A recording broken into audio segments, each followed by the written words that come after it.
international ICER representative for Italy. And well, without further ado, let's welcome Mr. Guizzardi. Hello, sir. How are you? Hello, Max. Good evening, and thanks for having me. It's my pleasure. So I introduced you as the Italian national representative for ICER. I hope I did it right this time. hmm I had been telling you we're the head of ICER in Italy. That's not true. Not exactly. No, I'm sorry about that. The representative. Um, but maybe I should give you the stage and introduce yourself properly. Yes, thanks, Max. Well, will start saying that I am a member of the Centro Ufologico Nazionale, or CUN, which is one of the oldest private UFO associations in Europe and in the world as well. And I'm a member since 2008. And since the beginning, I am also one of the founders of ICER. ICER launched publicly in end of May this year, so it's rather a new initiative after all, but we will talk a bit later on this. And for the rest, I cannot say that much at an international level because my activity in the UFO field has always been has remained within the boundaries of Italy, because my most important activity is to translate text documents of relevance for the UFO research, which are in other languages, English, French, Spanish, Portuguese, and to translate them to Italian and publish them in my website, just to make a goodwill service for my fellow citizens, Italian citizens, who do not understand any other language. Sure. Because if you don't understand at least English, well, you cannot do that much in the UFO research. So this is with my participation into ICER. My activities are extending at an international level, but I mean, we are at the beginning. With ICER, we have not many resources, but we have very good ideas, and I will tell you later. So that's it for the moment. Yeah. We've all been following Spain, Barcelona, the ICER representatives over there. Exciting stuff is going on. Maybe you want to elaborate on that a little bit. Oh, yes. If you want me to start with this, yes, of course. I mean, sure. in Barcelona, the most important news, I think, were originally in San Marino this year, where we met. Exactly. And then also we had some important news in Barcelona, in the Barcelona Congress. First of all, in San Marino, we had this. The Congress, the International Symposium, because the name is International Symposium on UFO, on the UFO phenomenon. And we had this symposium, and it was very good. But also we had on Monday, once that the symposium was ended, by the way, that was the 30th edition of the symposium, which is quite a feat. Yeah, which was surprising. Which was surprising to me because to me the UFO community in Holland is non-existing. I think that counts for a lot of countries. So to know there has been symposia for 30 years was kind of mind-blowing to me. Sorry, I interfered. Exactly. And that's for this we must thank Roberto Pinotti, who is the most prominent ufologist in Italy, and one of the most prominent in the world as well, who is the president of the Centro Ufologico Nazionale, and is also the president of ICER. Also, yeah, and Mr. Pinotti is holding a UFO treasure. We'll talk about that a bit later. Yes, yes, indeed. So, I mean, what we did, what was interesting after the end of the symposium of San Marino, was that a delegation of ICER and CUN met with the Minister of Culture and University of San Marino. And we illustrated to this gentleman a project which is called Project Titan, or Progetto Titano in Italian. One thing has to be said. Project Titan is also the project, a project which is actually being run by Apple. I think it's for the production of autonomous vehicle, a car, Right. which drives itself. So just to point out that, I mean, there is also another Project Titan. So I prefer to call it Project Titano. In any case, so we have to separate the titans. Yes. So this Project Titan, or Titano, is joint initiative by the Centro Ufologico Nazionale and ICER, which foresees San Marino, in his quality of UN member state, to present the UN Secretary General Office a proposal for the creation of a small office within the UN structure devoted to the organization of a world conference on UFOs to be held in San Marino. The conference is meant to assess the state of the research on the UFO or UAP phenomenon, if you prefer, and to share ideas and to present new ideas and discuss with all the meeting point and a discussion point moment for everyone who is interested to study the UFO phenomenon. And this is exactly where it is meant to be, at an international level.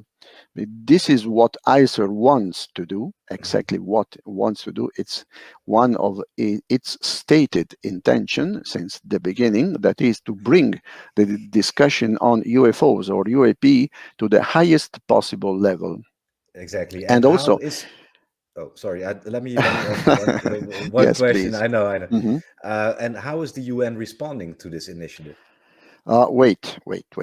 For the moment, we have presented this project to the government of San Marino. Then we are still waiting for the government to say yes or no. So this is the situation. Let's be clear. We have presented this. If San Marino, as I hope, will agree to participate into these projects, it will present the United Nations Secretary General Office, will submit this proposal. And this proposal, according to the internal procedures of the United Nations, will have to be assigned for discussion to a specific commission. Then the commission will evaluate, will discuss it, and if it approves it, it will be recommended for examination by the UN General Assembly, which will then vote on it. So this is the full procedure. For the moment, we are just at the very beginning. We have presented this proposal, and we are and I think that the San Marino government authorities will be evaluating this, and I'm confident they will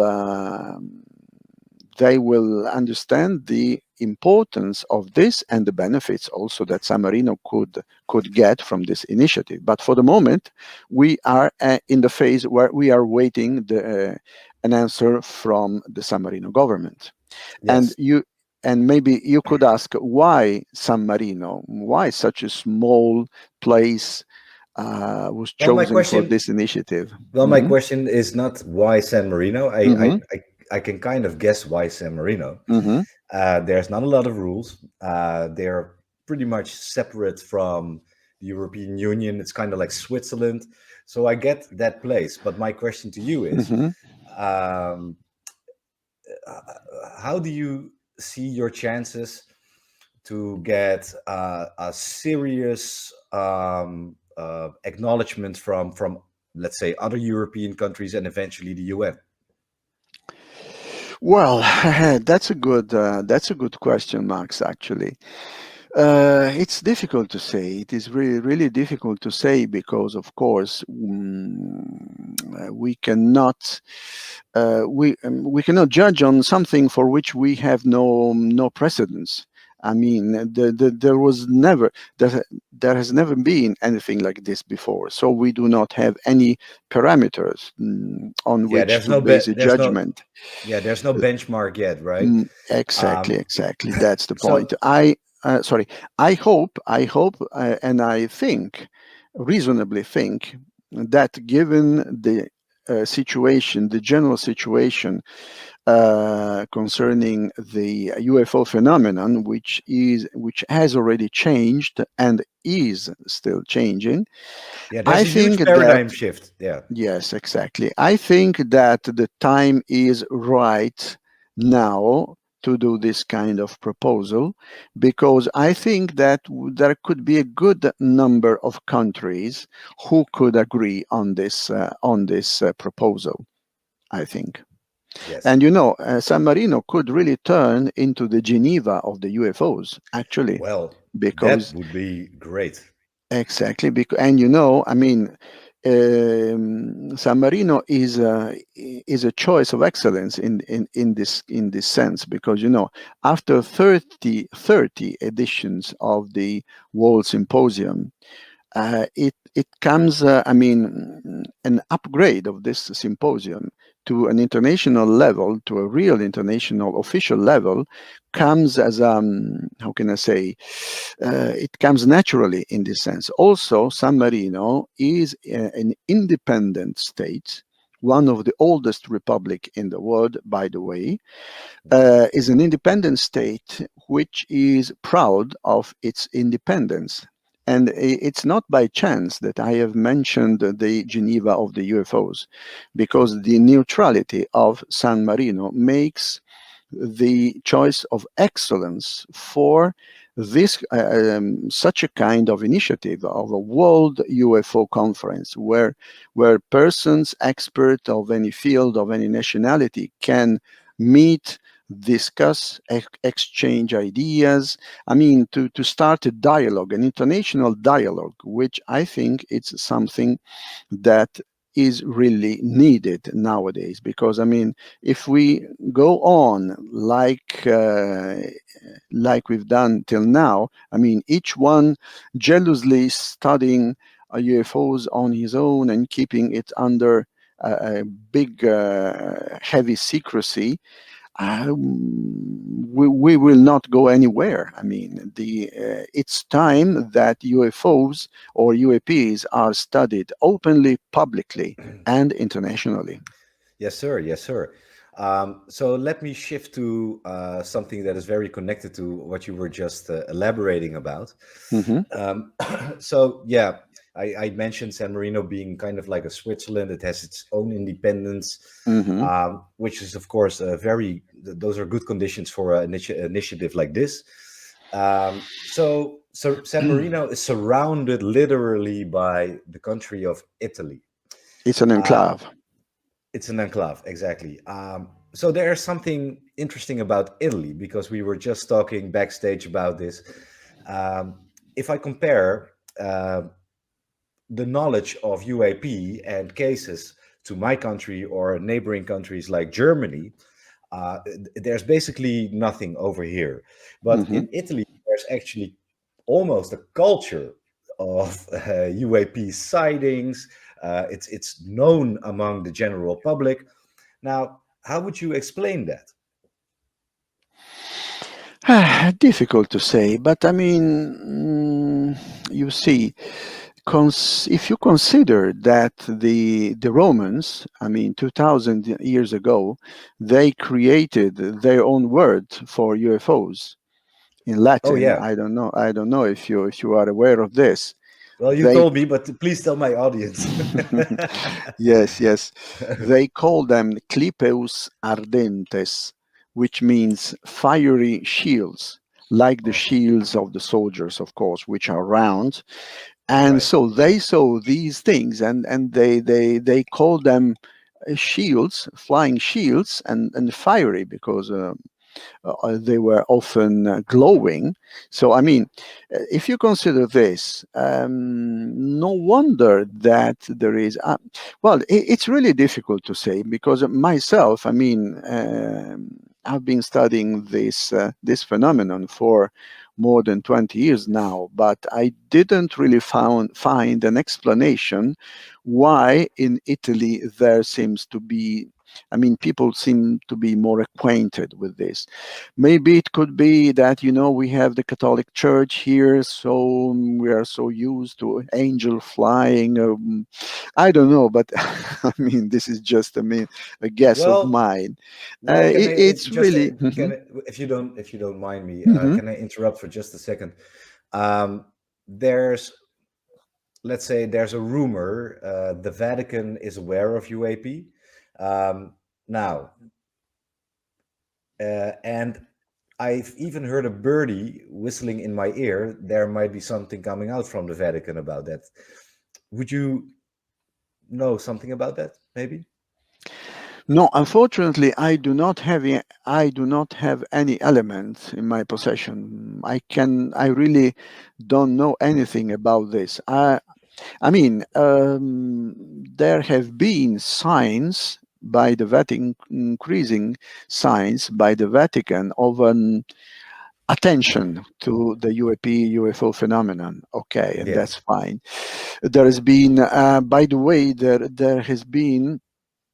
I don't remember how many years ago, but I think 8 years ago, more or less, a book called. It was called Jesus.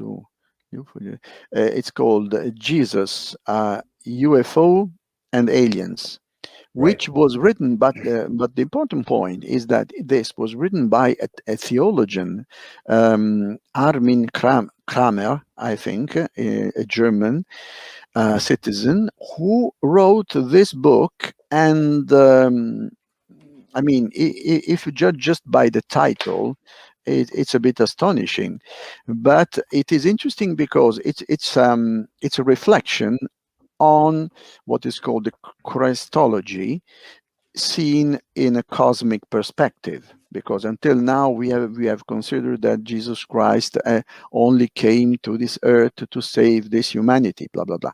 Right. But the point, the reasoning of this theologian goes like this: okay, then we discover aliens, we discover ETs, other intelligent beings somewhere in the universe. So what happened to them? Did they committed PT?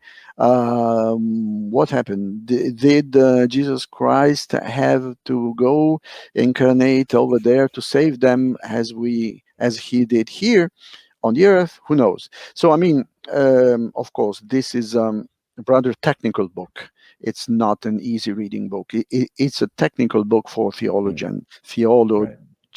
theologians. Okay, so, but this is interesting because it's a sign of an internal debate and or of an internal attention, if you want, Hmm. to this subject. Also, when the Pope Francis recently told, if one day one of a Martian came here and yes, a Martian, those little green men with antennas, like he'd paint them. No, if he ever exactly if he ever comes here and say, I want to be baptized, what can I do? Of course, I mean, this is.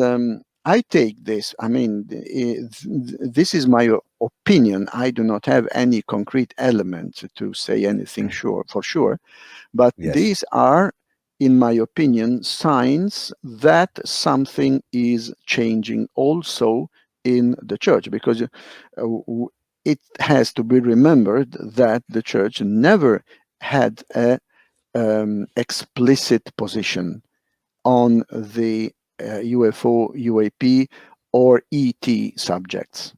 Yeah. So Definitely. the rumor is the Vatican has been sitting on some information for decades, centuries, maybe, Hmm. and well, there might be a slow drip of information coming out from the Catholic Church, Hmm. which could be interesting. Um, Now, uh, on that note, there's a big correlation between, let's say, Catholic symbolism and UAP. It's even in art, Hmm. paintings, churches. Is that something you yourself, or maybe your colleagues from ICER or the CUN, have ever um, took a deep dive into? Has that ever been investigated? What it could be? Well, properly speaking, I'm not aware of any specific investigation on this subject. We know that there are quite a number of old paintings, Yes. century-old paintings that depict something that nowadays we could call UFO or UAP. But I mean, to my knowledge, specific research has never been done on this, at least as far as the CUN is concerned. Yeah. Okay. So, sir, to get back to the knowledge of the general Italian public about UAP, there are some very high-profile cases, and that's an understatement, from within Italy. So let me just kick in the barn doors like a cowboy and address the elephant in the room. And this is and this is what all my viewers, the audience, has been waiting for, and that is, the Mussolini UAP, and the telegram, or telegrams, I should say, that were donated to Mr. Pinotti, because he is the one who got hold of them. And to do a short introduction, those have been analyzed, and they uh, were found to be authentic. Yes. Now, we're talking about a 1933 UFO recovery in Italy. UFO recovery in Italy, I think it was. Now, I've asked you before, was it a crashed vehicle, or was it something that was dug up, like an archaeological finding? Well, I can tell you that, according to my knowledge, it was not dug up. Repeat, not. It was something that landed and or crash landed. In any case, it landed. It was not a retrieval.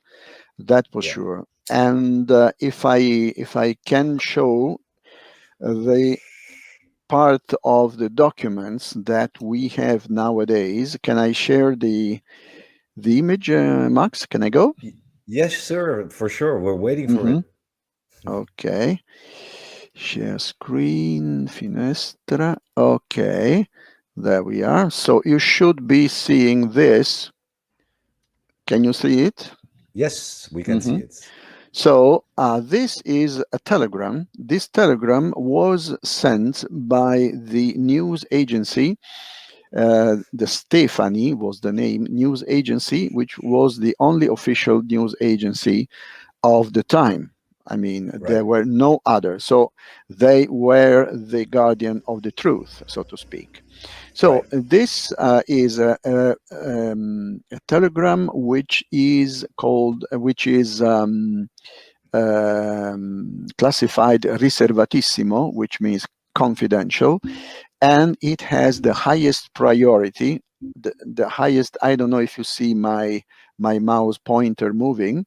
I Do do. you We see do. it? Okay, good. Yes. Yeah. So I am indicating here the precedenza lampo means the highest priority of all. Yeah. It's signed by the general director of special affairs of this agency, and Mhm. it's dated June 13th of 1933. at 16 hours. So the text, which I have translated below, it says, by superior order, it is disposed to treat the news diffused with Stephanie's dispatch number 6631C of today as follows. Aircraft above recognized as Meteor, repeats Meteor, by the Brera Astronomical Observatory, which is was the most important observatory at the time, give minimum graphic relevance to the news, no need, repeat, no need to correct, minimize, immediate confirmation of receipt required, signed by the Director of Special Affairs. So this is was sent at 16 hours and refers to another telegram of the same day, which unfortunately is not available. It's not available. So first of all, we have this telegram, and this is the cover up. We are seeing the cover up at work. The aircraft, yes, it's not an aircraft, is a Meteor. Right. By the main astronomical observatory of Italy. Okay. This was at 16 hours. Yeah, so to add a little bit of context, people, you have to imagine this is in the heyday of former fascist dictator Benito Mussolini. It was, yes, it was the 11th year of the Mussolini regime. Right. Yes, 11th. Okay. So continue, sir. Sorry. So the text of this, which has the same classification, the same priority, and sent to all, tutti means all the offices. So the text tutti, is of tutti, exactly, of personal order of the Duce, that is Mussolini. So it was Mussolini in person who ordered this. It is disposed immediate arrest of diffusion of the news related to aircraft of unknown nature and origin,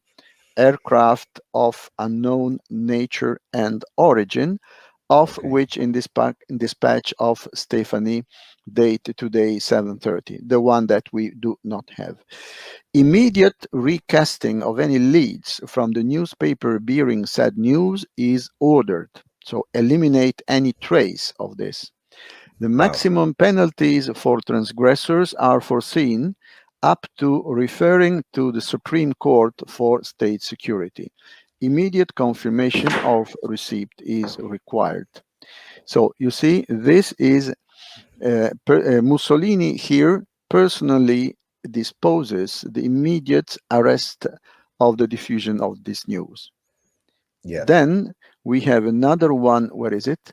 This one is not dated. It has the same classification, same priority. This one seems a bit like a draft, maybe. In any case, it says, by personal order of the Duce, absolute silence is order on presumed landing on national soil of unknown aircraft. Stop. Version to publish, diffused with today's dispatch by Stephanie, is confirmed. That is, it's a Meteor. Same version also for staff and journalists. Maximum penalties for transgressor, blah, blah, blah. Immediate confirmation of receipt is requested. So we see that we have at least 4 telegrams on this matter, on this event, on that day. So, and we see that Mussolini personally ordered the arrest of the diffusion of the news. So it's something which was really considered very important. Now again, for the viewers, these documents are verified, authentic. Just to be clear about that. Yes. Yes, Roberto Pinotti, who is, I already spoke about him.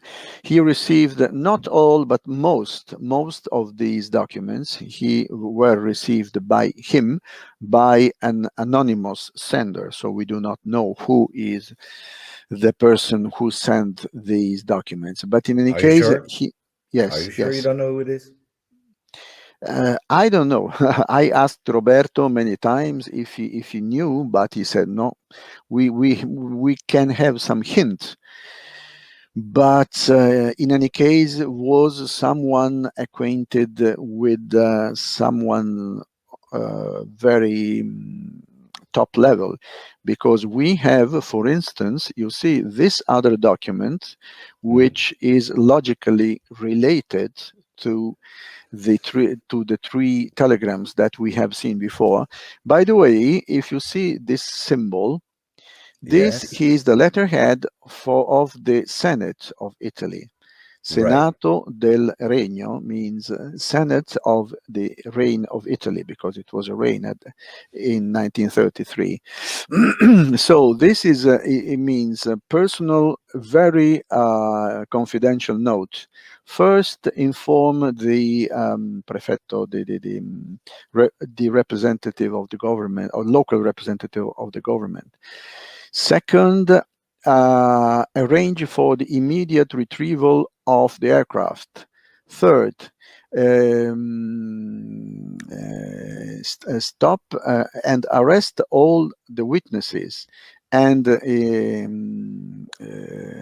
give orders to the local section. The local section of the OVRA is the like the Italian Gestapo, so to speak, the secret police of state, and and this this was the disposition to alert the local section of the OVRA, which concerns which is in charge of the RS-33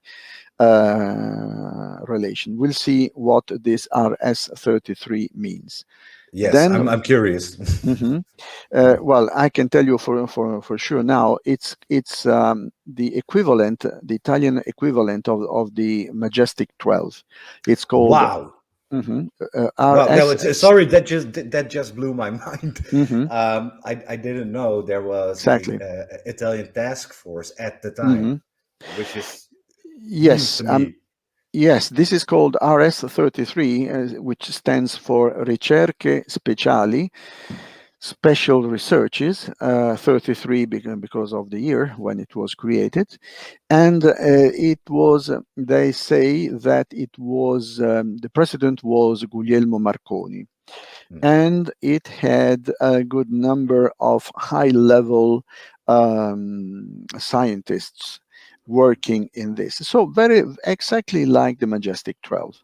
Wow. So we go on. Fourth point, address every report with the highest secrecy, classified at the highest possible level and top priority over all the other communications. So address every report to the Central Meteorological office at the La Sapienza University of Rome, which is the most important, was the most important university in Italy, / Gabinetto RS-33. That is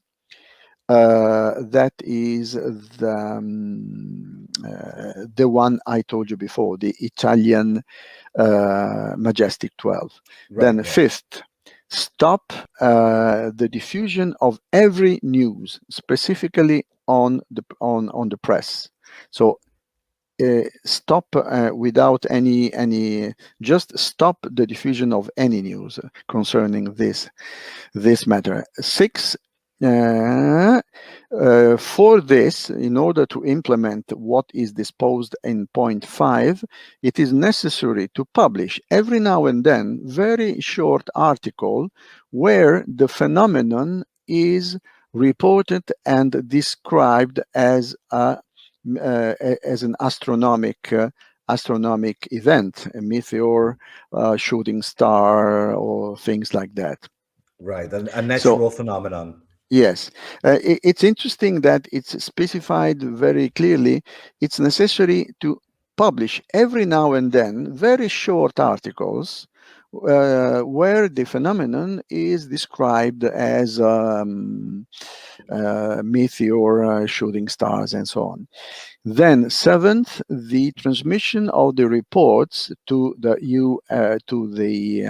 Italian Air Force must be authorized by the authorities of RS-33, which and their decisions are inappellable in the sense that cannot be discussed in any case. So, six, no other scientific body must be informed of these reports, included the University of the Vatican. Then nine, that's an accounting disposition. Then all the expenses have to be now I don't know exactly the English term for that, but in any case, this is just an accounting procedure for any expenses that which are needed for these for the studies and so on. Then it's written here below. Yes, budget. Thanks, Max. Below here is written: do not protocol. Never ever protocol this document. So this document in these 2 pages had to remain totally anonymous and not to be subject to protocol of any kind. So I remember this is the letterhead of the Senate of Italy, of the reign of Italy. So this is something that was sent. I mean, these 2 pages were sent along with the 3 telegrams that we have seen here. Yeah. So what happened? There is one thing which should be remembered. If they say that if they speak of aircraft or aircraft of unknown nature and origin, they really know what they mean, because at that time the Air Force was kept in very high regard personally by Mussolini. So he was very proud of his Air Force, and so if they say aircraft of unknown nature and origin, this is really what it was, something that could not have been identified, because they knew very well all the other aircraft built by the competitors. Yeah, so let me give a little bit of context to the viewers. And at the time, the Italian Air Force was actually very advanced. People think because the Italian army didn't really perform in combat, and that wasn't because of the state of the army or their technology. It was because of bad leadership, actually. But they had a very, very state-of-the-art army at the time. So these professionals were able to separate UAP from known aircraft. They really knew what they were talking about, to tell it properly. And the Air Force was really, the Italian Air Force at the time was one of the most advanced in the world. And the problem, you know what, Max, the real problem was not that much in leadership, but in the underlying industrial capacity. Right. That was the problem. Italy made very nice, very fine aircraft during the World War II, but did not have the industrial, proper industrial background capacity to build in great numbers. In any case, and by the way, this image shows the place, the location of the crash, of the landing. It's not far from Milan and not far from Varese, that you see here. So this is the general area where this aircraft would have landed or crashed landing. We don't know for sure. Now, sir, if I can interrupt for one more time. Hmm. I've heard the vehicle was a silver disc. And that is that true, or is that something that is ever been? I cannot say. Honestly speaking, I cannot say. I mean, I heard many stories on this, but I prefer to remain. I mean, with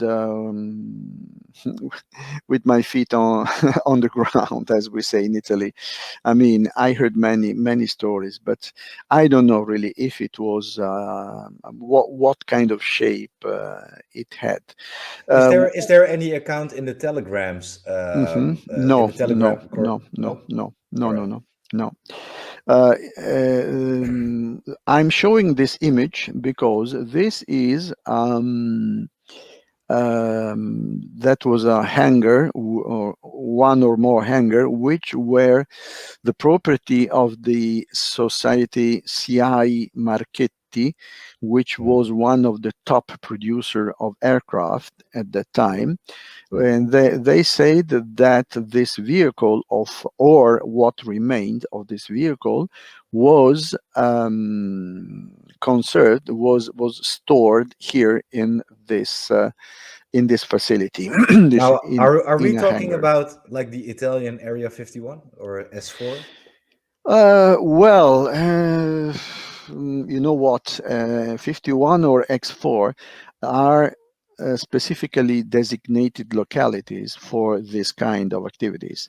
This Hmm. was a facility where that was in the vicinity of the landing site that they used, which was on hand to store these debris or this craft, whatever it was. So, I mean, no, Yeah. I would not call it the Italian Area 51. It might have become, I mean, after, but it was not meant for this. In any case, it's interesting to see that during the war, this was not bombed. I mean, this facility was not bombed by another facility, but there was another facility a few kilometers from there which was bombed 8 or 9 times, sort of. So, I mean, This is was it a spared, huh? coincidence? Who knows why? I mean, I don't know. I cannot say, but this is what it happened. This was spared. It was not bombed, while other local facilities nearby were heavily bombed, like practically every facility of this kind in Italy at the end of the Yeah. war. So I have another question. um, so Mr. Mussolini, he was very aware of this unknown craft crashed within the country, and I think we talked about this. He was worried it was a secret German technology, and there was something else going on surrounding that craft. Would you please Hmm. tell us? Yes, that's an interesting development that became known to us, at least in Italy, 10 years ago or 11 years ago. No, I think it's 11 years ago right now, when at one of the symposia in San Marino in 2010, it was, we had this intervention by this gentleman named William Brophy. This Yeah. gentleman from the US said that his father was an officer in the US Air Force, and that when he was in his duty was had the possibility, it was shown the bodies kept under formalin of two aliens, of the classical Nordic aliens, so to speak. Bodies a bit damaged, Yeah. but easily recognizable. I mean, and they were the classic kind of Nordic aliens, Yeah. and it So was. so Mhm. so yeah. So there could be an easy mix up because they could be just a bunch of Germans Yes, exactly. And this is interesting. I mean, because this gentleman, Brophy, William Brophy, said that his father was also was told that these two bodies were confiscated in Italy, in northern Italy, at the end of the war By by the the U.S. Americans. Army, by the Mm. U.S. Army, which of course brought them to the U.S.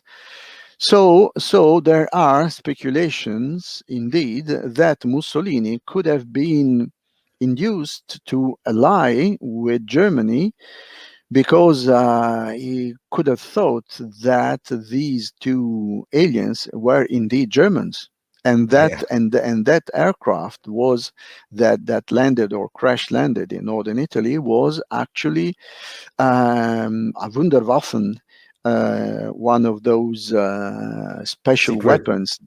Yeah. special weapons that the Germans were secretly developing and that were fabled or already at the time. I mean, not just today. So, I mean, well, it's difficult to say if this is really true. Yeah, so you sent But me I mean, hmm the footage of Mr. Brophy hmm telling his father's story. But then again, it's very anecdotal, and exactly. uh, but the You problem see, the Max, problem sorry, here. sorry to interrupt you. No, you Yeah, see, sure. the problem is that apart from these documents, these telegrams, and a few others that exist, there are not so many tangible evidence on this. There's a lot of voices, rumors, and so on. But I mean, this is the problem. Also, the existence of this RS-33 cabinet was really uncertain because I mean the scholars who tried to did some research on the well. I have to say that the subject of the hypothetical existence of this RS-33 cabinet, RS-33, Mhm. well, it was not seriously researched by scholars. So, I Mhm. mean, to be I think there it would be really would be necessary that some serious scholars do serious research, dig in deeply into the state archives of Italy Mhm. of that time to see if because I mean I know that someone did some researches but um, not specifically spot on.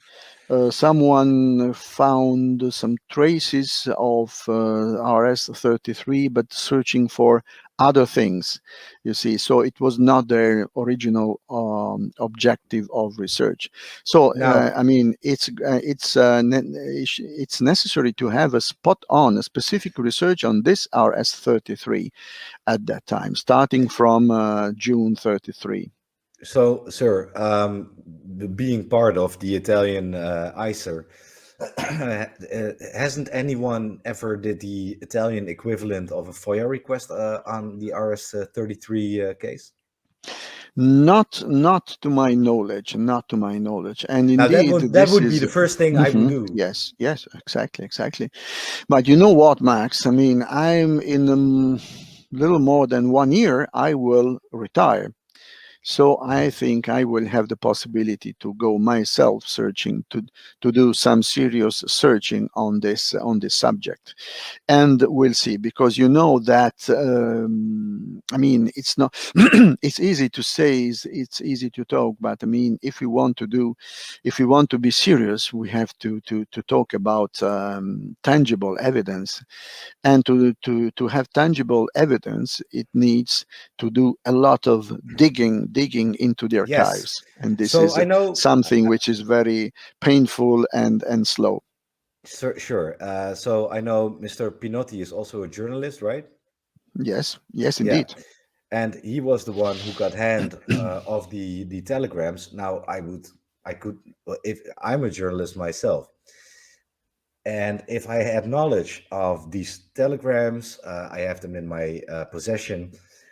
Knowledge of the RS-33, I could imagine that the first thing Mr. Pinotti would do is look into the RS-33 requesting documentation. Mhm. Do you know if Mr. Pinotti ever made an effort about that? I don't know. I don't know for sure. I know that he did.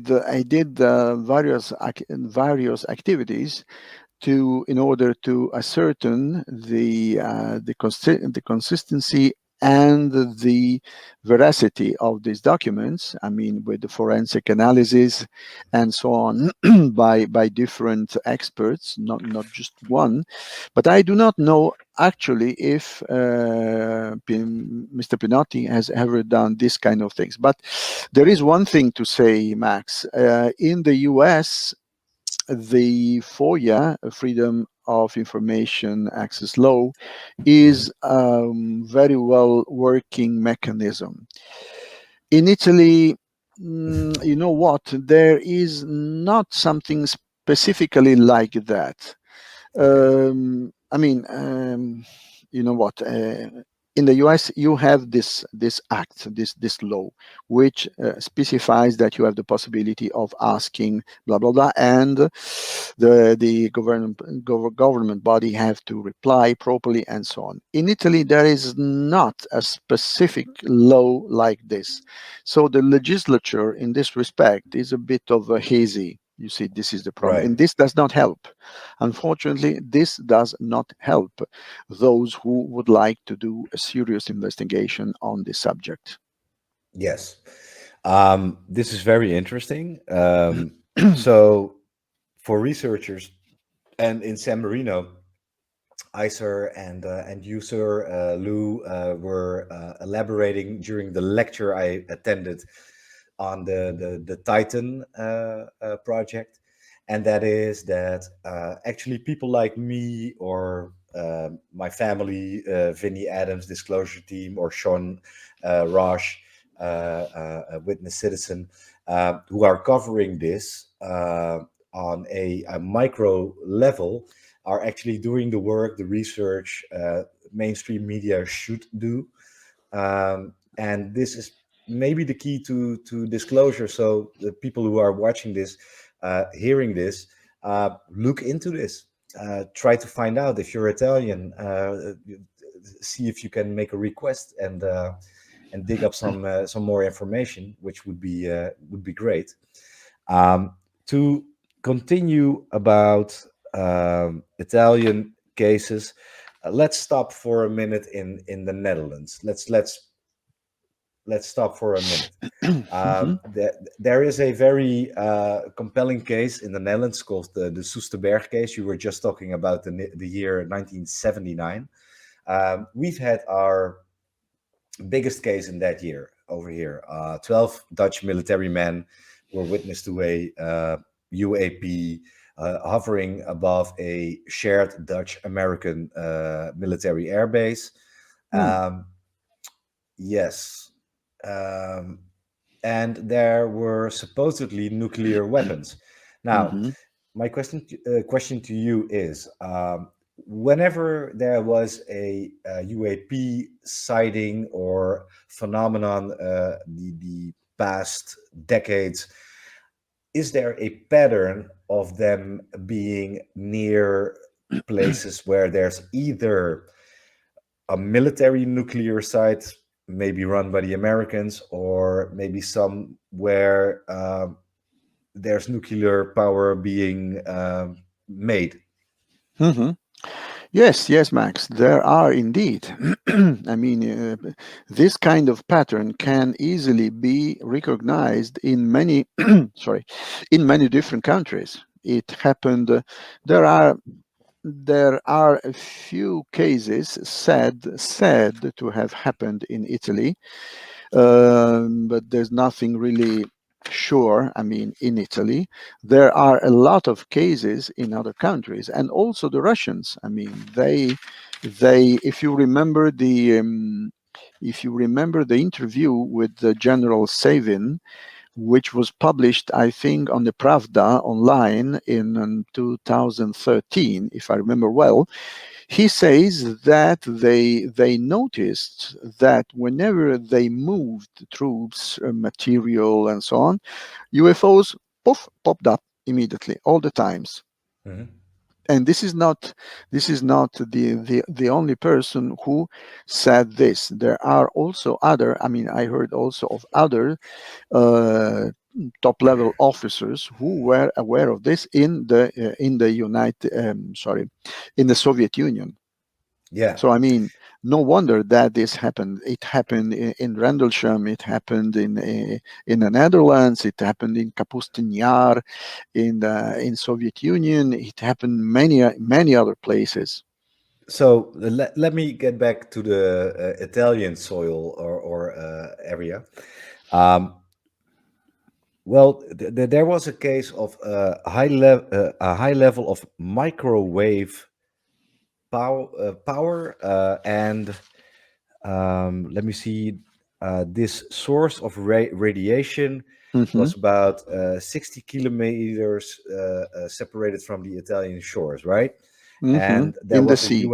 yeah, there was a USO event reported. Can you maybe Mm-hmm. elaborate on that a little bit?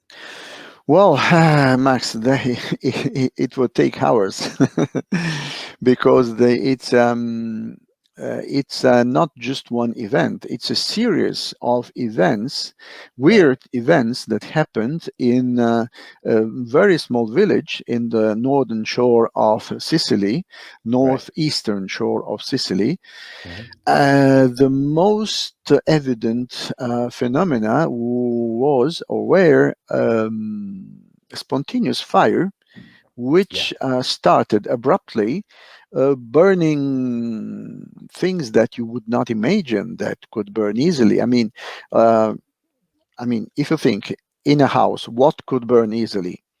An the electric couch. circuit. a- an electric circuit, if there is a short circuit, that could burn. Say it could be the fridge. It could be, some electrical appliance. But what happened that was burning? Things that started to burn were boots, chairs, or mattresses Hmm. even, or roofs. The beams of the roof, sort of. So it was something really weird, and it was also a bit dangerous. And in any case, it went on for a long time and led to evacuation of the local population for at least a couple of weeks, if I remember well. But it was not only that. There were many cases of UFO sightings, USO sightings as well, so Yeah, which were reported by the local population. So yeah, I mean, which is quite rare for Europe. You don't hear too many mhm, USO mhm. cases. Yeah. No. In Italy, there are USO. Of course, there's a lot of sea around Italy, so also USO are not so rare after all. But in any case, concerning what happened to this small locality, this small village which is called Canneto di Caronia. 3 words: Hmm. Canneto di Caronia. It was something really strange. And also, there was this event of the helicopter, which was damaged in flight, Right. which is really something definitely strange because, it was a helicopter of it's called Protezione Civile, a civil body, which means civil protection, so to speak. Yeah, basically a So police helicopter. not properly, not properly. It's in any case, it was a civil helicopter that was doing shuttle flight, nothing Mm. special, and with 3 or 4 persons on board. And then all of a sudden, the helicopter was shaken, boom, as if it had hit something. The rotor had hit something, sort of. It became, in any case, the pilot managed to do a safe landing. even if Yeah. it was not easy because it was damaged. I mean, and when they landed and went to check for the body of the craft to see what happened, they saw that the blade, one of the blade, had a kind of hole like this. But Right. what is strange is that this hole was in the back. The Back rotor. the The back rotor. Yes, the back of the rotor. So Hmm. it was not something that, I mean, because of course you could imagine that flying, I mean, turning the rotor could have hit something, but of course this something would have been hit from the leading edge, not Right. the trailing edge, of course. Hmm. And instead it was in back in the trailing edge that was this hole, and it looked like as there was a sort of vapor explosion, when the water explodes and forms vapor and explodes, Hmm. Hmm. sort of like when lightning strikes a tree, which boom, So explodes it, because the it water wasn't inside. like a bullet hole or something. Not properly. It looked like something that had exploded from within. You see, Uh-huh. Like I mean, imploded. uh, not imploded when there is violent, how can I say, movement inward. In this Right. case, it was outward. I mean, Hmm. I'm not an expert, so I cannot say that much after all, I mean, on this. But in any case, it was strange. And what makes the whole things even stranger is that there was a person on the ground who was in the area, and he had a camera with him. He noted this helicopter that at a certain point was emitting a strange noise and was clearly having problems. I mean, was not flying straight, but it was how can I say, a bit shaking. So it took some pictures, and in these pictures you could see the helicopter. I mean, the resolution was not so very big, but you could see nonetheless the helicopter here going this way like this, and Mhm. and in the back a white sphere. It looked like a sphere. So Yeah. what was it? Was Where's it the something picture? that shot? Sorry. Where's the picture? The picture I didn't. I should search for it. If you just give me a moment. We have all the time in the world, Mr. Guizzardi. I like it very much. I like it very much, Max. Let me see if I can find it easy. I'm sorry, but I did not prepare No, don't worry this. about it. And Let me talk to our audience for just 1 second. They have a lot of mhm. questions. Yes, please go ahead. So what do we have here? Okay.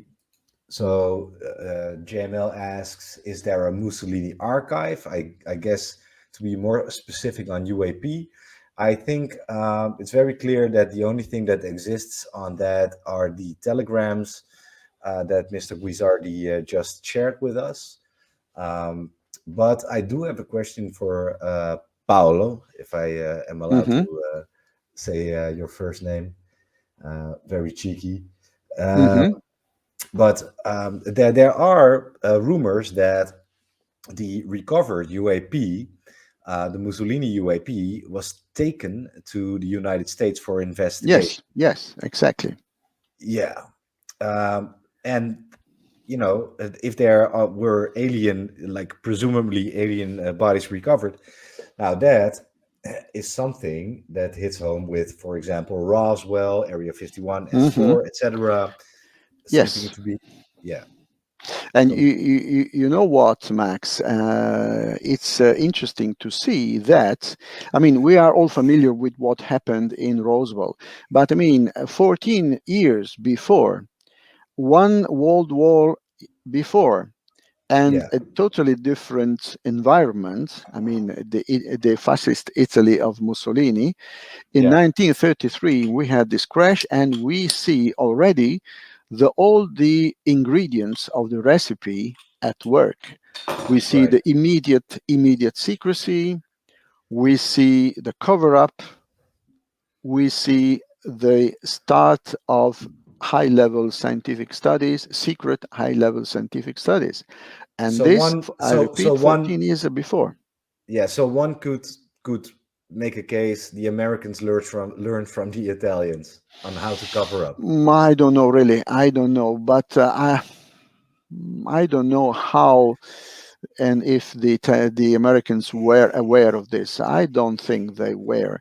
But I mean, it's I mean, knowing how it works within military slash intelligence environment, I mean, it's perfectly understandable. I don't say justifiable or not, but I mean, it's perfectly understandable because the technological value of that device that fell in Italy in 1933, like the technological value of what crashed into Roswell in 1947 was immediately understood by the local military authorities, and Right.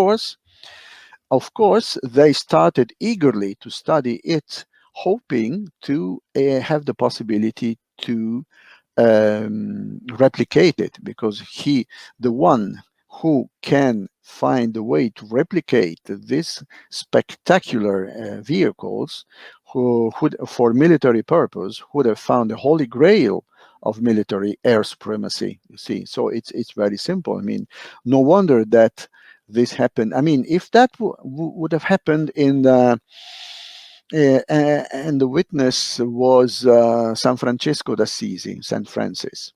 He could Mm. have thought of angelic manifestation or sort, Right. maybe, but not in the Italy of 1933, which was already capable of producing good quality aircraft. I mean, they were Yeah. already aware that it was possible to build machines that could fly. So they immediately understood that what crashed was a machine that Mm. could fly, and very likely could fly in an incredibly performant way for the time and still for today. Right. Yeah.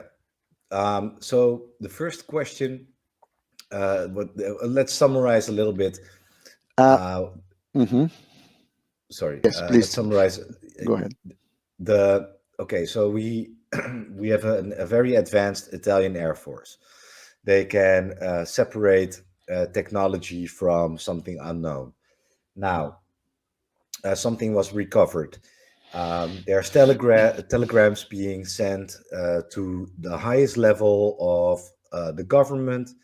Um, Now, Mussolini was very concerned this could be German technology, might be even his motivation to join the Axis forces. Um, Mhm. the Americans conquer Italy.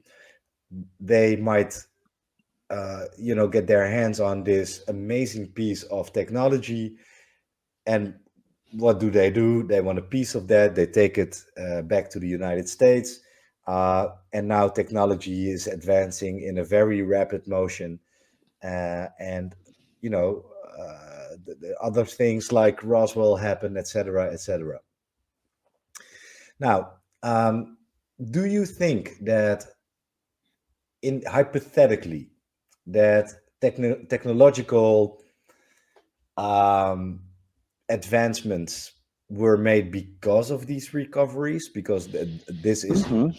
basically what people are hinting at. Even Senator Harry Reid, who I've interviewed, said he looked into going to Lockheed Martin, Skunk Works, and check out whatever they were, engineering over there. Mhm. Of course, this is all very speculative, but what are your thoughts on that?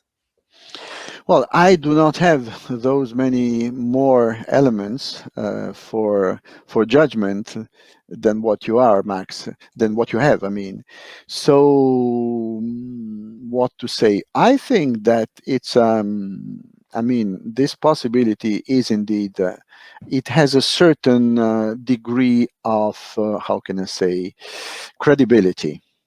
I don't say it is real. I cannot say it because I do not have any element to say that. But I think that it is. It has a good percentage of credibility, of possibility, not credibility, possibility. Indeed, Possibility. yes. Yeah. So shout out to my fellow Dutchman, Dutch UAP disclosure, Wilfred. Thank you for your support, sir. And well, he's a very, very loyal viewer, and well, love you to death, man. So let's elaborate a little bit on current cases. Mm-hmm. Uh, Sorry, Max. Sorry to interrupt you. I found some pictures that could be interesting concerning the Canneto di Caronia events. oh, yeah, what we If were I looking may for. show, Yeah. yes, thanks. So, share screen. Okay, Finestra. Where is it? Where is it? Let me see if I can find it. Because when you search for something, okay, there it is. So this one, then I have to go here. Okay, so let me just sorry for moving so quickly. Images. Okay, so you can, I think you should see rather well here. This is a fire. Can you click it? Yes. So this is right. One of the fires. You see that was an. This is quite an important fire. I mean, it's not just a small thing. This is another fire, which was So for the burning audience, in. we are looking at the very weird Sicilian fires that were not that weren't explained. Things caught fire that shouldn't catch fire. You see. Yeah. You see, for instance, a part of a chair, another plastic chair. I mean, things like that, and so this is one coat just when it was burning. So you see, I mean, this is not something that you would imagine that catches fire so easily. And this is another image. You see, this is it's a toilet. You see, you see the just burns, and this is another image of a fire. From this you can understand they were not small fires. I mean, they really put into danger the whole habitation, the houses, properly speaking. So now what we have here, this is the picture of the helicopter blade. Right. So you see, this is not. This is.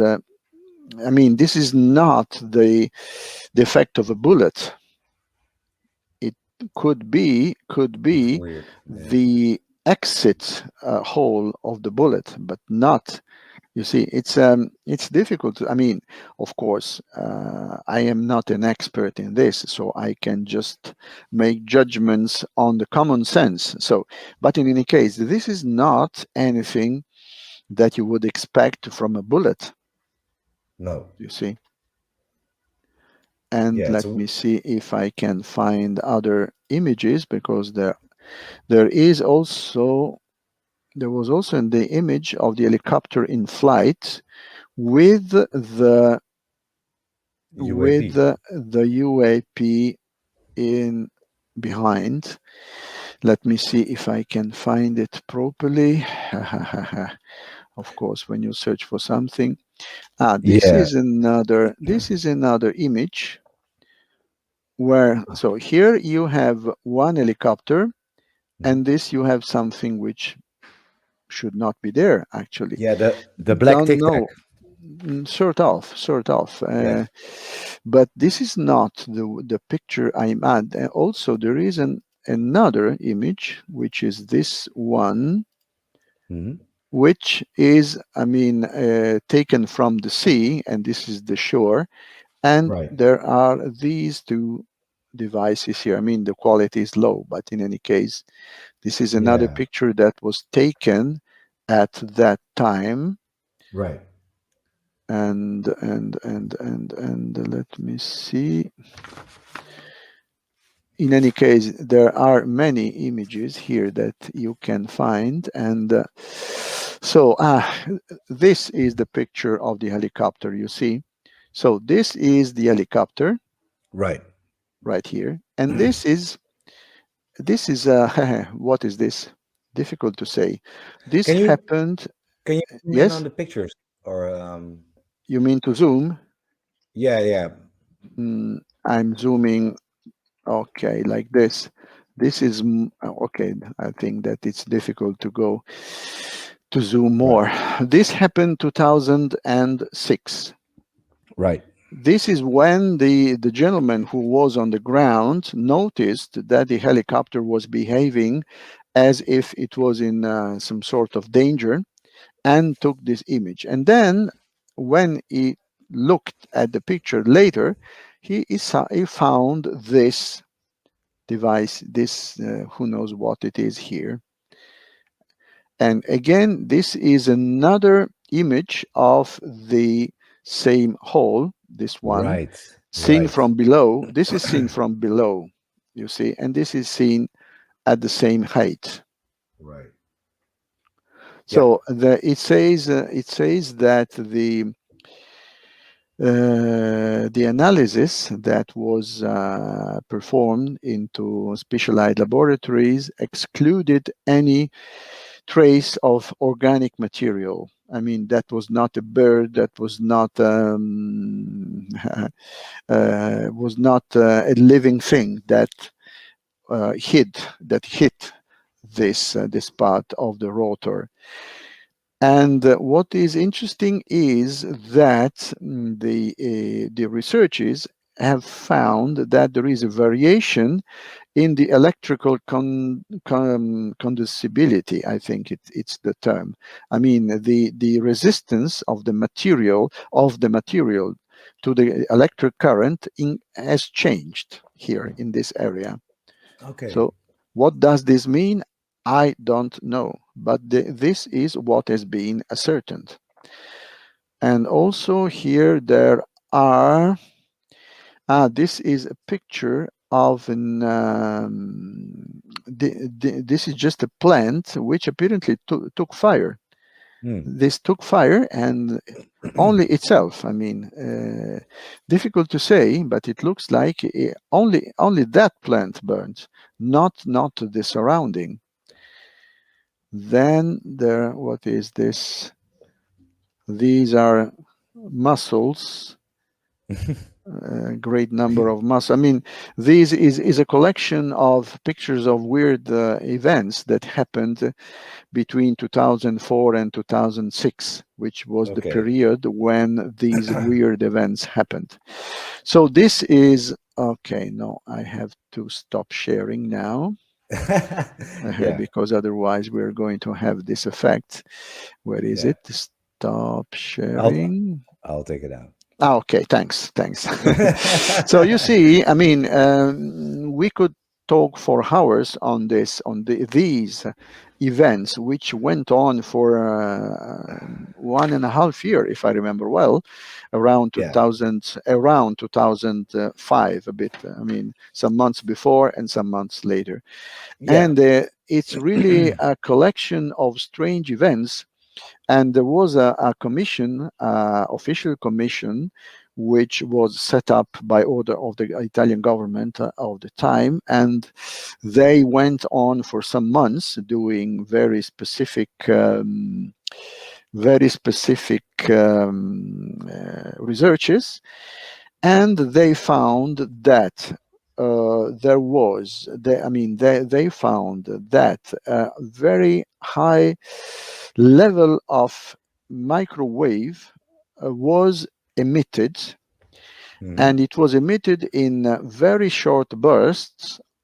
In the sense that the bursts were very short, their power was very, very high, and the frequency of these bursts of radio frequency was extremely high, many, many gigahertz, so to speak. Yes. So they managed to triangulate, to identify the source of this emission, which was not easy because the pulses were really, really short, were very, very, very brief. And they found that they came from 60, 70 kilometers north of Canneto di Caronia.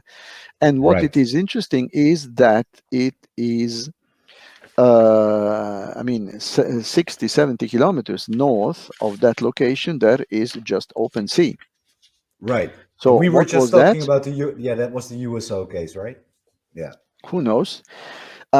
Also, by the way, the official report of these commission of studies was never made public. By the way, we know, we heard, from people who are in the know, that they stated this. The emission of high level of pulse, radio frequency at very high frequencies and very high levels of power, and that came from somewhere in the sea. And it looks like that there was also someone who found that it was something that was deliberately emitted. Right. But the problem is that the official report on the works of this commission were never made available, were never released publicly. So I heard many voices, really, believe me, Max, really many voices, but it's always difficult. It's always difficult to say something for sure, because I don't like to speak of on the base of voices, because I prefer to say something that I know, or that I reasonably am sure of what I'm saying. But in this case, it is really difficult to say more. For sure, a lot of weird events happened for a long time. Also dangerous events like fires in houses, and the population had to be evacuated for a couple of weeks. So something really strange has indeed happened in northeast Sicily. Yeah, we get it. A series of strange events, including fires, sightings, and Italian government involvement. Now, I have two more questions that I really would like to, touch down on.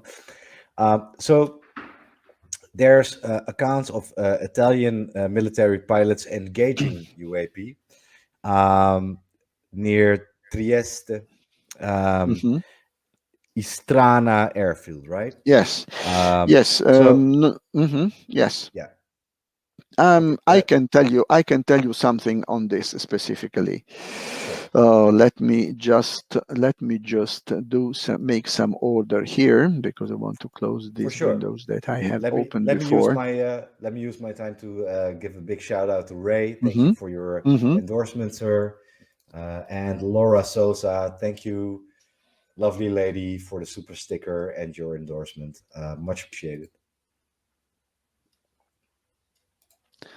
Okay, so Okay, so this one is closed. And now, yes, Max. So this is a case which happened in 1976 in June. So now let me again, where are you? Where are you? Oh, now, okay, I can, okay. Now I need to share my screen. Wait, now first stop, then share Thank you, screen. JML. Thanks. Okay, there we are, condividi. Okay, so now we are in Northeast Italy, 1976. Yes. The area is the city of Treviso that you can see here, which is 25 kilometers north from Venice, which is here.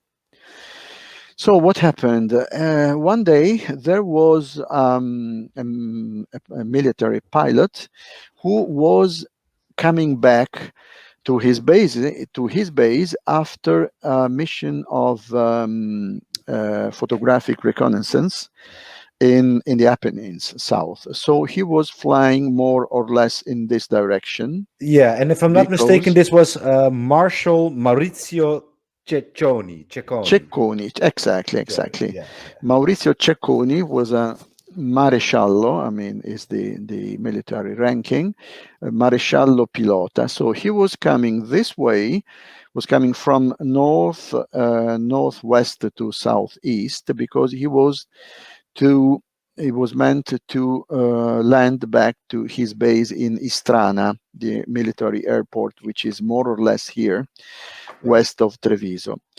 When he was more or less close, he got a radio call from his own airport saying, "Listen, we have seen a strange activity over the Treviso airport. Please go and see." So it was vectored to Treviso, and when he managed to arrive there, no, wait, when he managed to arrive there, this is what he found. So below here, we see the airport of Treviso. This here is the town of Treviso. And he saw this object here, which is described like a black flying tank, around 8 meters, 10 meters of length, with 1.5 of height, more or less, with a small white dome here, more or less. It's not very well visible here. And what is interesting, okay, now we have, wait, I want to put them side by side just to have an idea. No, this is not the one. Okay. we So only see the map for now. wait, you should see the image, don't you? No. No. Oh, wait. So maybe it's necessary to do one at a time. So Maybe, this, yeah. now you see the object. You have to share again, I guess. Sorry. Okay. Where are you? Share screen. Okay. Finestra. There it is. So this object is what he found when he was vectored over the airport of Treviso, which is this one here below. And he described this. Yeah, this is the picture. This is the picture you made, right? Yes. Because he had the possibility to take 82 pictures, because his plane was equipped with reconnaissance cameras. He had a good number, 3 or 4 of these cameras, one on the front, one below, and 2 on the sides. So he took quite a number of pictures, because he still had film to use, 82, he said. And he said that this device looked pretty much like a flying tank, black flying tank, 8 to 10 meters long and 1.5 to 2 high. Yeah. with a small whitish dome here, more or less. So he noted that this device remained. I mean, first of all, he noted that this remained stationary. It did not move because, I mean, if it was if it was a balloon, like many argued, it would have moved very easily with the wind, while that one did not move. And there was more. When he wanted to fly on the side of it, because he wanted to take a picture of the side of the object, he found that it was not possible because the object kept on pointing this part towards him. Right. So first of all, it did not move. It was stationary and Now, take kept on into account this following was the him. year of 1976. These are not 79, yes, 79. 79. Okay, so Yes. these are not drones. There were no drones. No, not at all, not at all. And like the Tic Tac of Commander Fravor, he kept on pointing at his plane. So he never did manage to take an image of the sides because he circled many times around it, and rather, I mean, at short distance, 70, 80 meters, not more. Right. And he noticed that it was not possible to take a picture of the side because the object kept on pointing towards him. The object also moved vertically. Like Then that. at a certain moment, it was when he saw it the first time, it was more or less 3,000 meters. Then moved up to 3,000 feet. Then moved up to 3,000 feet, and then went a bit up and down, but moving vertically. Then at a certain moment, he did 3 or 4 passages around it, following the object as it moved vertically. So after 3 or 4 passages, at a certain moment, he got a radio call from the tower. So he had, which distracted him for a moment. And when he turned again to check visually the object, it had disappeared. So Right. it is interesting that this device was seen on the radar by the ground radar, was seen by visually by ground observer with their binoculars, was seen visually by the pilot. So, I mean, this is a rather complex case. So, I mean, this cannot be a balloon because, I mean, a balloon doesn't have the capacity of reflecting radar waves. So, and Yeah, of and course, a balloon won't like keep pointing at you whatever direction you go. Yeah. exactly. And also, grazie. Also, it moved vertically up and down for some good amount of thousand of feet, and consider that a balloon would have been literally shattered by a plane passing nearby at 400, 500 kilometers per hour. So, and this did not happen. I mean, it's interesting to see the similarities of this case with the with the Tic Tac UFO of Commander Fravor. The only real difference was that it was not over the ocean, but it was on the ground. You see. One of our viewers was ahead of you. He said, "Sounds This an is awful." Yeah. This is the pilot, Maresciallo Cecconi. That Mhm. you can see him here. This is the camera's devices that he had on his nose, 1, 2, and 3 on the nose. You see, and this is an image of thanks to the site silverland.info, which is a very good Italian site. This is the G9, the Fiat, because Fiat made for some years made also planes. Horrible cars, though. Just joking, just joking. G91 R stands for reconnaissance, and this is the reconstruction of the object. So this is the white little dome, and this is a whitish whitish plume that was seen only by the witnesses on the ground. It was not seen by the pilot. In any case, this is the pilot, this is the plane, and this is the object, and they are in scale. So this is interesting. This is interesting. It puts out some kind of fuel or exhaust. So there is a propulsion system detectable, which is weird. Well, was that a propulsion? We could say, I mean, we could interpret this as a propulsion, as the result of some propulsion system, but who knows? I mean, for us, it's of course everything that we do, except balloons, have this kind of plume in the back, which is the jet exhaust. But we are judging this, which is an unknown object, with our own parameters. And who knows if this is a legal kind of judgment? It's difficult to say. You see. So this is an article on the newspaper of Treviso, La Tribuna. This yes, it happened 1979, and you see again, this is the picture.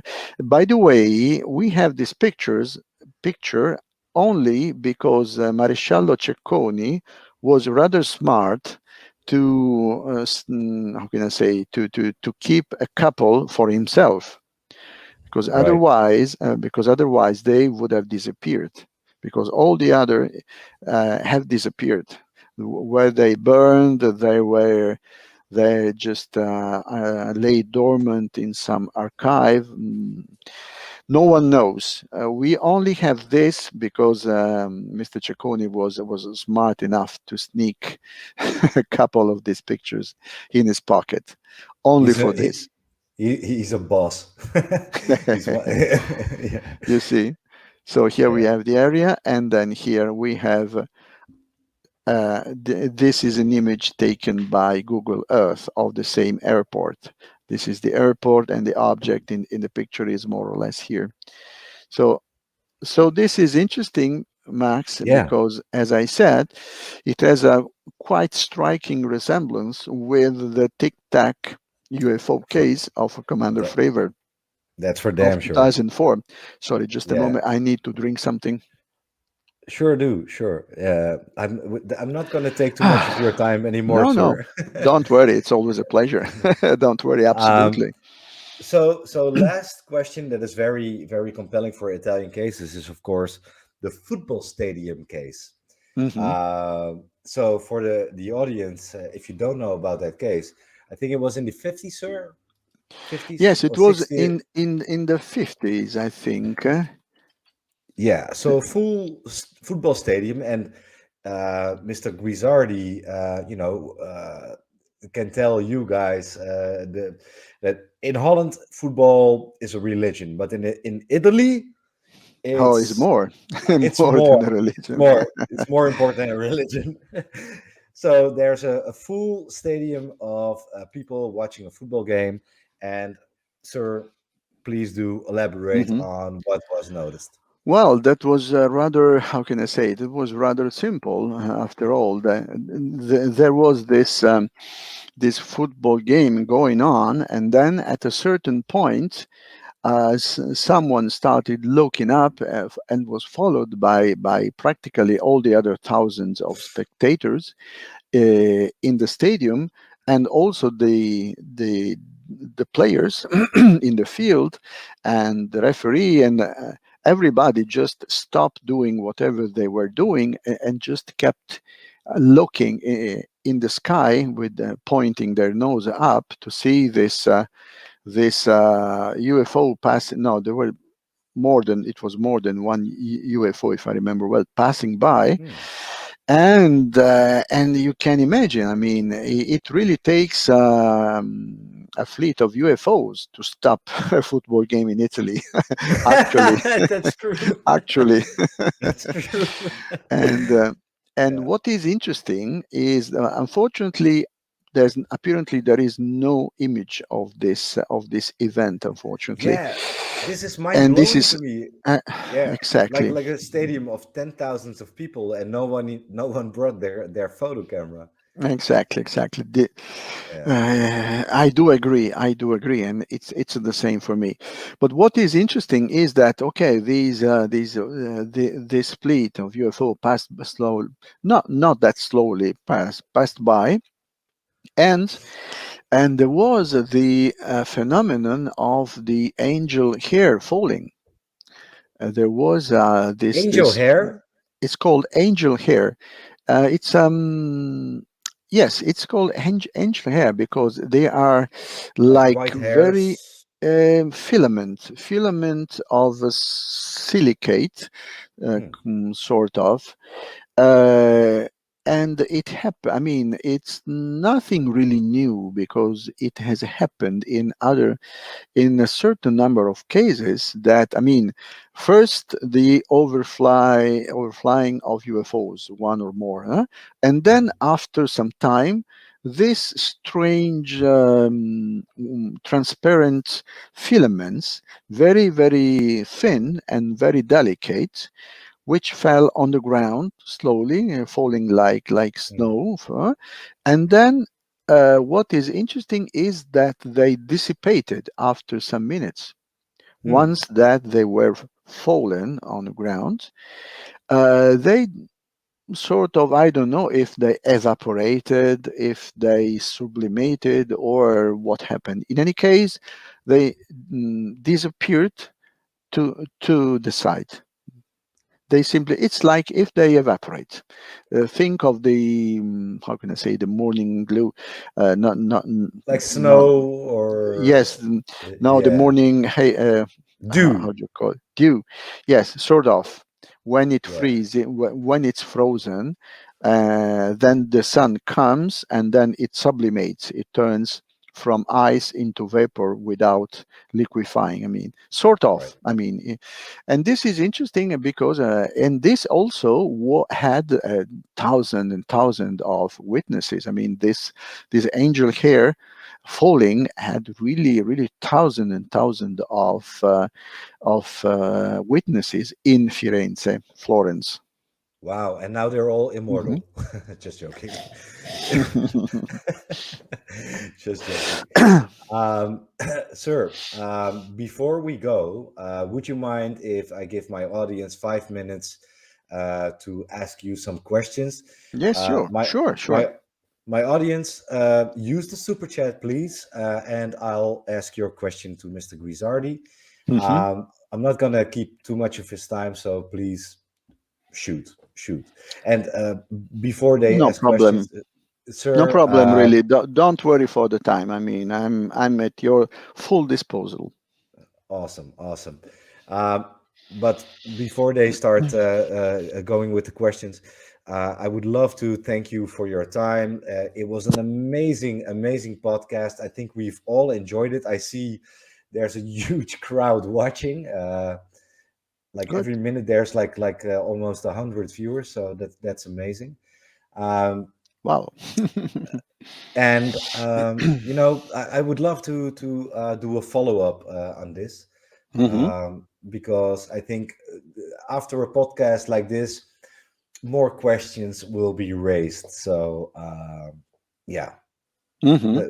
we'll The probably need more you that. speak and the more questions you come to your mind. I know. Yeah, definitely. Hmm. There's one. Uh, did we discuss any Italian crashes, retrievals? Also, any radar data on that cigar UAP? Yeah, we did discuss the Mussolini retrieval. The cigar, was there any data on that? Well, I would like to understand properly which cigar UAP. May the last one we have seen over Treviso. You mean Mhm. that one? Yeah, with the picture, yeah. Well, The only thing which is known for sure is that it was picked up on the radar. Unfortunately, there are no radar data. And I stress the point that if it was not for that smart gentleman of pilot Cecconi, who took a couple, quickly sneaked a couple of images to his own pockets, today we would not know anything, totally anything on that case. So I mean, you see how very likely there are many cases, important cases, incredible cases of which we do not know anything. I mean, if it was not for the Mr. Cecconi who did this, no one would have known that, would have disappeared from, would have not disappeared, would have never become known at all. So you see, in any case, to answer properly to that question, no, there are only, it's only known that he was vectored by the radar on the point of the object, because the radar operator had the object on his radar screen. Now, next question is, who is Paolo collaborating with on UAP UFO research besides Max? Well, I'm just a podcaster. Mr. Paolo is working with ICER. That's a big collaboration. So maybe, sir, you can say something about that. Well, well, first of all, I am a member. Let's go. Let's start from the beginning. I am a member of the Centro Ufologico Nazionale since 2008. The Centro Ufologico Nazionale is the most important and one of the oldest private UFO research association in Italy and in the world. So in the Centro Ufologico Nazionale, my role is to keep contact with foreign, to keep foreign contacts, so to speak, foreign relations. Then recently came my involvement with ICER, where I am the Italian, the national representative for Italy. ICER is an international non-governative organization which is officially registered in Portugal, in Porto, in the city of Porto. It was officially launched the end of May. So, I mean, it's just a new organization. There are many things that we are still working on this, because to set up an organization, an international organization from scratch like this, it really takes a lot of work. But I mean, what is interesting is what we are doing. I mean, ICER is the first private research organization in the form of an international NGO dealing with the research on the UFO UAP subject, but not only, because I mean, we always speak of UFO UAP. Okay, that's fine, but I mean, it's just the tip, the proverbial tip of the iceberg, the UFO UAP phenomenon. It's the tip, and the rest of the iceberg is the whole extraterrestrial, I would say, hypothesis. I mean, it's the existence of extraterrestrials and their very likely presence on Earth. This is the point. And ICER start exactly from this point. Exactly. ICER is aware of the UFO UAP phenomenon. The UAP and UFO and UAP phenomenon act with intelligence, and it's very most likely, not for sure, I want to stress it, but most likely it is a sign of, this intelligent behavior is a sign of an extraterrestrial presence on Earth right now, right here. And this is where ICER starts from and wants to bring. And the main purpose of ICER is to prepare the population in general to this, in order, because this can have enormous repercussions for the the whole civilization of Earth. So this is why it is important. It is fundamental importance for ICER to act at an international level. And the first act of this, and the first act in this direction, is the one that we have taken with together in partnership with the Centro Ufologico Nazionale of Project Titano, or Titan, with the government of San Marino. Noted, sir. I'm going to hurry this a little bit up. Sensubin, thank you for your donation. Would more top-level people in Italy disclose evidence information regarding the phenomenon if their NDA is non-existent? Could we make a petition to give pardons to everyone that violates that and their NDA? I do agree. I do agree with. Sorry, I don't know how to say Sensubin. Yes, I do agree with him or her.